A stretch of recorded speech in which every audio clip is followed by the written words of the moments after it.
100 seniors. We have a full continuum of care. We have communities for independent seniors, for assisted living, full care in a nursing home, memory care, and a variety of other programs. And we also have a continuum of affordability. 2 of our 10 communities are all market rate. 4 of our 10 communities are for low income only. The other 4 of our communities are mixed. Overall, 50% of our seniors that we serve, they are low income, and the other 50% are market rate, have assets. And so we have that balance because that's how we can, first of all, make sure that we stay around for another 120 years. We, of course, have to at least break even. And then, of course, we don't want to go, we also need to serve our mission. And so, therefore, we need a balanced portfolio.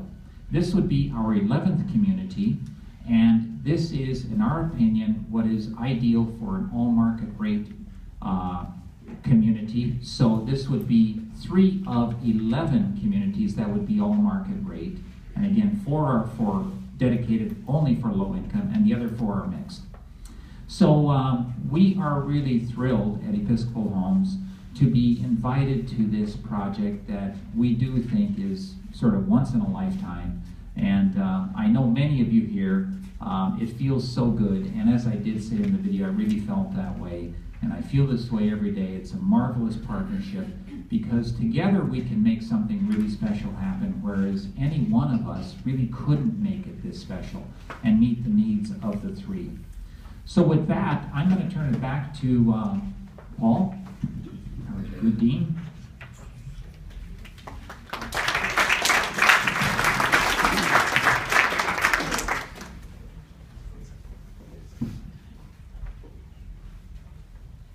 You should give yourselves a round of applause. We have just trucked through this agenda and we bought ourselves 9 extra minutes for Q&A. So nicely done, everyone. If we need it for Q&A, great. If not, we'll tack that 9 minutes onto snacks and coffee. So here's how we'll do this. As best possible, I will try to sort of field some questions and then we'll try to figure out, we'll triage them very quickly about who best responds to any given question. And we'll just see how this goes for a while. Does that work? If I'm just totally stinking this up, I hope you'll say, oh, maybe you could try the Q&A this way. So let's do that, and I'll try to put you in a queue, 2, 1, and 3. First question. The parking underneath, it's down below. To get to the cathedral, you'd have to take an elevator up and still walk outside to get to the cathedral. Is that right? John. Good question. The architect, John, would you like to say something about the model? What is the ground level? No, the ground level, the parking for St. Mark's is right at the same level as the house next door at 425. So you walk out of that door, down the driveway or down the walkway, and to St. Mark's. It's actually much easier to get here than it is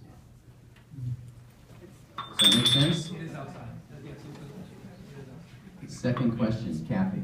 Well, I saw in the trib that there was conversation between the city council and this about height, and I just wondered how that came out. Spent a lot of time looking at it. So we talked about the last 5 years, and really a lot of that time was a number of us going to neighborhood association meetings, being part of the neighborhood, living in the neighborhood. And we have come to say, it is a partnership, that we're going to do 4 stores. Could we go higher? You bet. But the neighbors like that, they hate us. And we've been very clear that we need to live in this neighborhood. We're not just going to put a building up and flip it. We're going to live here forever. And so we've said we're going to make it work such that the neighborhood is happy with that. Amazingly, when we went to the City Planning Commission, they just grew us on that. Why don't you put it higher? Because the city of Minneapolis has their own desire to basically for sustainable growth. Not a lot of open space, so the only way to see that is to go up. And we held our position and said, no, we want to make a 4-story building so that we can live in the neighborhood, and that's what we're doing. Thank you. Another question. That kind of led to my question I had too.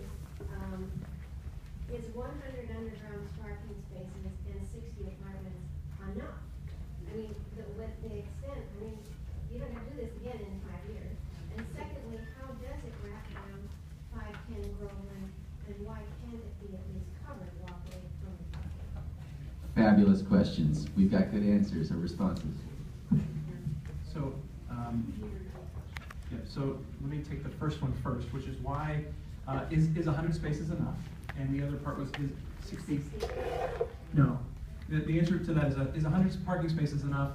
And is 60 senior housing units enough? The answer is no. Very clearly, we've got 1 acre of space, and almost entirely, as much as we can build on that 1 acre, we're going to dig the whole thing out, put in as much parking as you can on 1 acre.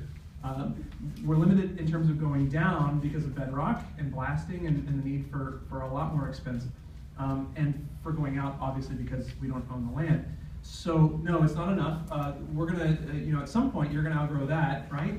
And you're gonna, I think, probably need to begin to engage in partnerships with the Women's Club and others too to figure out how to do, something creative, short of even digging out your own blacktop and digging down here as an idea. So no, and the other thing we know for sure, by the way, is that the need for senior housing is going to keep going straight up. It is the market for senior housing, and maybe Marvin's better to talk about this than me, but from what I know, on the city's top 5 agendas, we met with Lisa Goodman, our councilwoman here, and she said on the top 5 list, senior housing is right up there. It's straight up. 60 is not going to be enough, but we have to start somewhere. So let's work. What was the other half of the question? Oh, Just to be clear though, St. Mark's has access to 100 spaces, which is the lower deck. There's another deck, which is another 100 spaces, which is then allocated between the 60 apartments and the office of the bishop. So Rich, just for 15 seconds, so how many parking spaces do we have? How many will we have when this is done? So currently, up the hill, there are 60. No, in total, can you just tell me the total number? We were around 110 in the Cathedral Close, around here, plus say 4 at the Whirtle House, and then 55 up top at the ECMN lot. Currently. So we've got 170? Yeah, about, yeah. What will we have when this project is done? Add 40 more to that. The other question was about why can't it be covered? You've got, so, right, just be clear, the stuff on the Cathedral Closest side, that ECM lot provides 55 slots. You either go to 0 or you go to 100.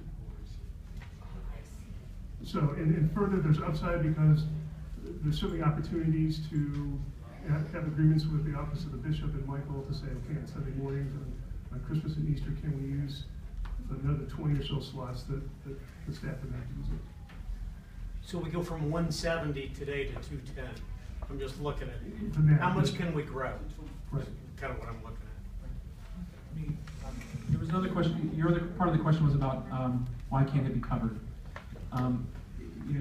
Almost looking at this one, there's a perfect one. So you've got the Whirtle House, the 425 house here. There's that ramp that goes up to 510 Groveland. Only about, I don't know, 15 feet of that driveway is public easement, and the rest of it belongs straight up to 510 Groveland, the way the boundaries are drawn. So to build a covered walkway between this door and that, we'd be going over other property. It's very expensive. We looked at tunnels, we looked at covered, we looked at all kinds of stuff. In truth, the most cost-effective way is to lower the height differential and create a nice landscaped walkway between the two. I'm not moderating. I'd say you're doing well. Next question. What percentage of the apartments under the market value, and what percentage will be subsidized? Percentage market, percentage subsidized. So all of these, and we're going to land somewhere